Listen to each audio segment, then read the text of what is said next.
Tout pour investir. Le match des traders.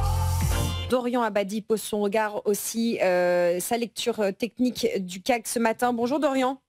Bonjour Lorraine. Comment vous complétez ce que nous dit Mathieu ?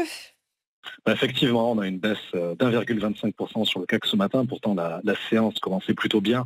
On avait, dans les premiers échanges, un gain très fragile, d'1%, mais à nouveau, donc ce sont bien sûr les craintes liées à la guerre commerciale qui ont refait surface, avec l'annonce ces dernières minutes par Pékin d'un relèvement des surtaxes sur les produits américains. Donc ça les porte de 84 à 125%.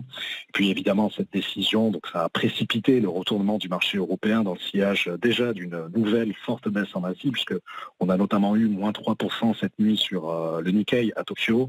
Wall Street hier soir déjà plié, puisqu'on a eu une chute de 4,3% sur le Nasdaq, moins 3,5% sur le S&P, avec quand même quelques prises de bénéfices là aussi après la séance explosive à la hausse de mercredi. Voilà, donc pour le moment, le CAC perd un peu plus de 3% sur la semaine, moins 8% la semaine dernière. Dans les prochaines heures et séances, les vendeurs devraient surtout viser les 6925 et 6780 points par extension. Et puis pour les acheteurs, les principaux objectifs sont quant à eux fixés sur les 7170, 7250 et 7320 points. Voilà.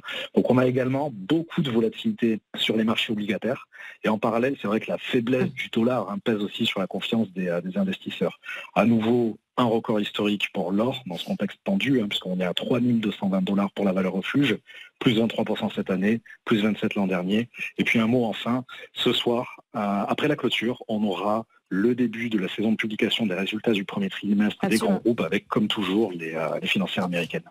Voilà, les financières américaines, on attendra les résultats JP Morgan, Wells Fargo, Morgan Stanley, BlackRock.